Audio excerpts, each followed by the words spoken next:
صلی اللہ تعالی علیہ وسلم وعلى العالمين جميعا وأقامه يوم القيامة للمذنبين المتلوثين الخطائين الهالكين شفيعا. أما بعد فقد قال الله تعالى في القرآن المجيد: أعوذ بالله من الشيطان الرجيم، بسم الله الرحمن الرحيم. الرجال قوامون على النساء، صدق الله العظيم وبلغنا رسوله النبی الکریم. چمنستان رضوی کے مہکتے پھولوں، شمع رسالت کے پروانوں، حیدر قرار کے شیدائیوں، غوث اعظم کے عقیدت مندوں، غریب نواز کے فدائیوں، مرکز اہل سنت فاضل بریلوی کے مت والوں، آئیے سب سے پہلے سبز گنبد میں آرام فرمانے والے آقا سید الثقلین، نبی الحرمین، امام القبلتین، سید ابرار و اخیار، شہنشاہ ذی وقار، کائنات کے اولی فصل بہار، رہبر اعظم، قائد اعظم، نیر اعظم، سیاح لا مکان، مالک انس و جاں، حبیب پروردگار جناب احمد مجتبی محمد مصطفیٰ صلی اللہ تعالی علیہ وسلم کے دربار عالی شان میں نہایت ہی عقیدت و محبت کے ساتھ اپنی غلامی کا ثبوت دیتے ہوئے درود شریف کا نذرانہ پیش فرمانے کی سعادت حاصل کرے.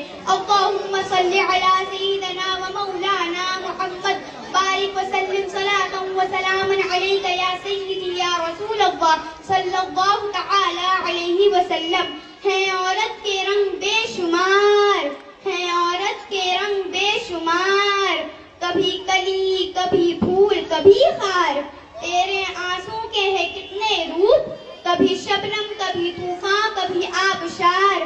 برادران اسلام و خواتین اسلامیہ، ہر مقرر ہر واعظ خطبہ مسنونہ کے بعد کسی نہ کسی آیت کریمہ یا حدیث پاک کو اپنا عنوان سخن بنایا کرتا ہے. اسی قانون اور ضابطہ کے تحت میں نے بھی قرآن مقدس کی ایک آیت کریمہ تلاوت کرنے کا شرف حاصل کیا ہے.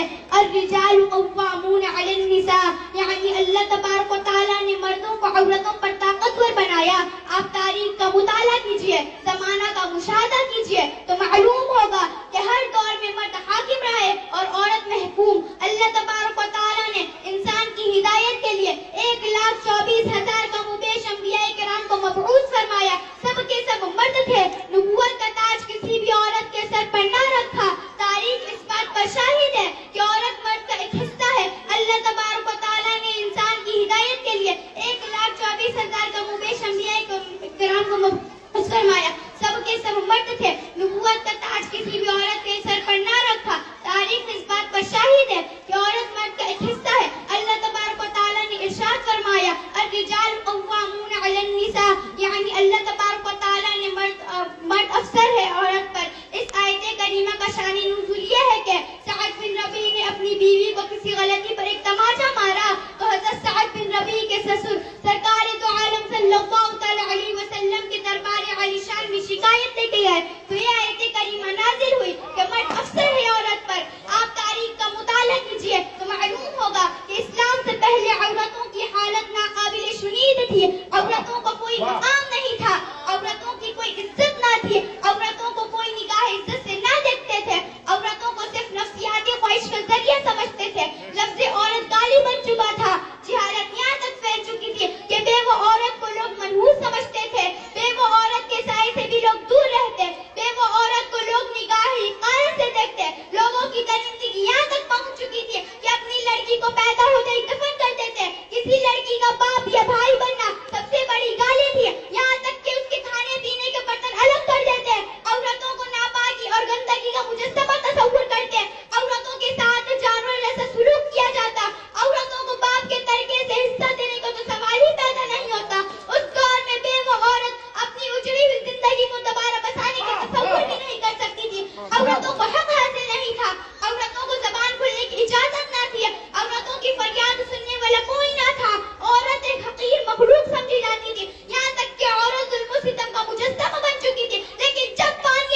لگے. وہ انسان جو اپنی بیٹی کو زندہ درگور کر دیتے تھے اب ان کو آنکھوں پر بٹھانے لگے. معاشرہ میں عورتوں کے حقوق مل گئے, بیوہ عورتوں کو جینے کا کنارہ مل گیا. انسانی زندگی کے ہر گوشے میں عورتوں کے حقوق مل گئے. وہ انسان جو اپنی بیٹی کو زندہ درگور کر دیتے تھے اب ان کو آنکھوں پر بٹھانے لگے. وہ انسان جو عورت کو جانور سمجھتے تھے اب گھر کی ملکہ سمجھنے لگے. تاریخ گواہ ہے کہ اسلام نے جو مقام عورت کو دیا ہے, جو بلندی عورت کو دیا ہے, جو عزت عورت کو دیا ہے, جو رفعت عورت کو دیا ہے, نہ آج تک کوئی مذہب دے سکا ہے, نہ قیامت تک دے سکتا ہے.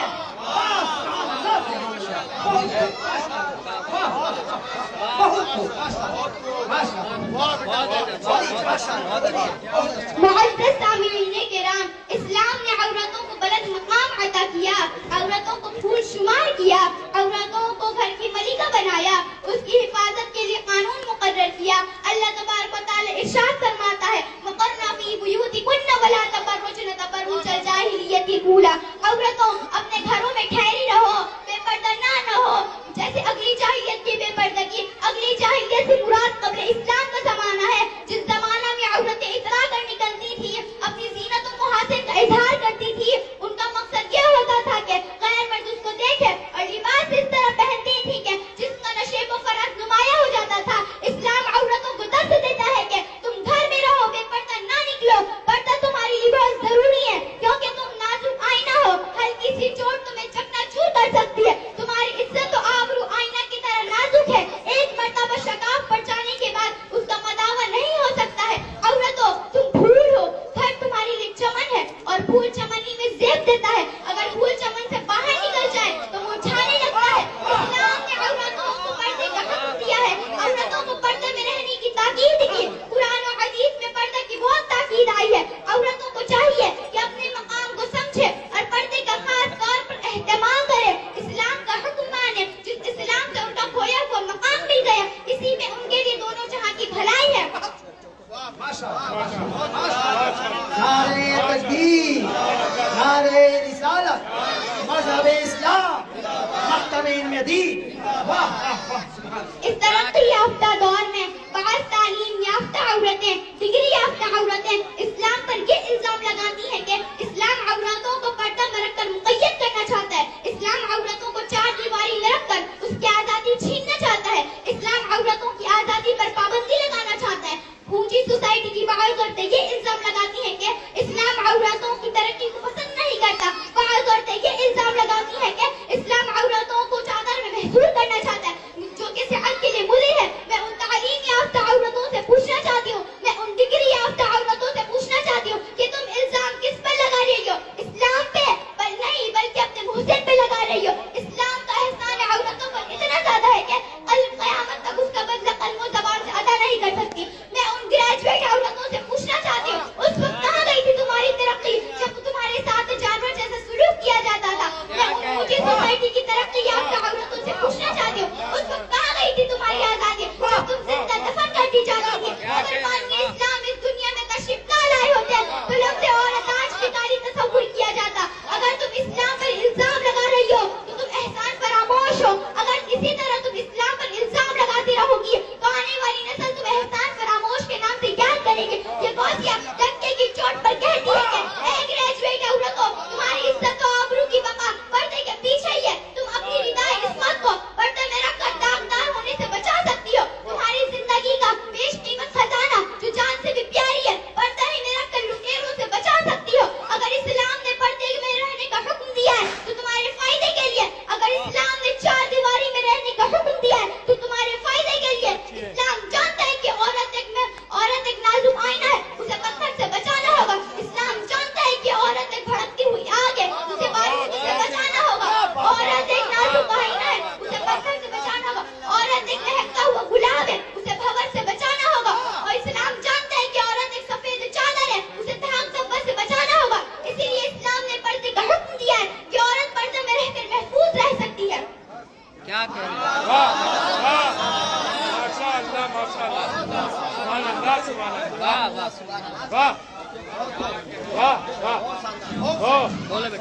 برادران اسلامیہ و خواتین اسلام, اس زمانے کی عورتوں اور اس زمانے کی عورتوں میں کافی فرق ہے. اس زمانے